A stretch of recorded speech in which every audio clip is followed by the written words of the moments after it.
according to the law of Moses, the parents of Jesus took him up to Jerusalem to present him to the Lord. Just as it is written in the law of the Lord, every male that opens the womb shall be consecrated to the Lord, and to offer the sacrifice of a pair of turtle doves or 2 young pigeons, in accordance with the dictate in the law of the Lord. Now, there was a man in Jerusalem whose name was Simeon. This man was righteous and devout, awaiting the consolation of Israel, and the Holy Spirit was upon him. It had been revealed to him by the Holy Spirit that he should not see death before he had seen the Christ of the Lord. He came in the Spirit into the temple, and when the parents brought in the child Jesus to perform the custom of the law in regard to him, he took him into his arms and blessed God, saying, "Now, Master, you may let your servant go in peace according to your word. For my eyes have seen your salvation, which you prepared in the sight of all the peoples, a light for revelation to the Gentiles, and glory for your people Israel." The child's father and mother were amazed at what was said about him. And Simeon blessed them and said to Mary his mother, "Behold, this child is destined for the fall and rise of many in Israel, and to be a sign that will be contradicted. And you yourself a sword will pierce, so that the thoughts of many hearts may be revealed." There was also a prophetess, Anna, a daughter of Phanuel, of the tribe of Asher.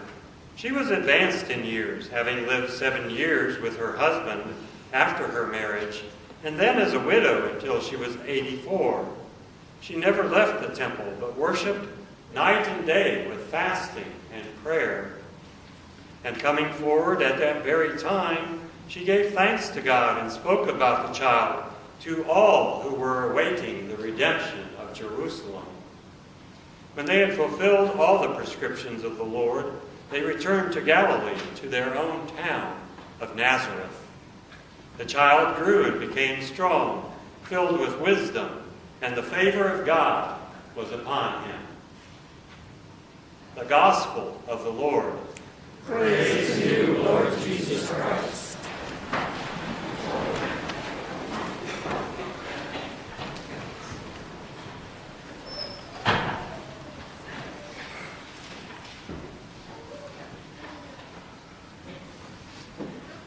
Today, almost a week later, we hear what happens to this new family after their time in the stable in Bethlehem.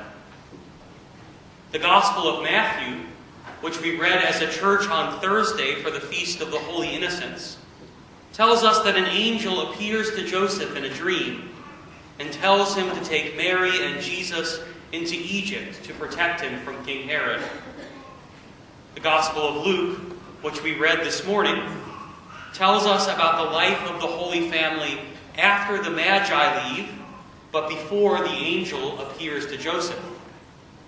Joseph and Mary bring their new child to Jerusalem, to the temple, and they present him to the high priest.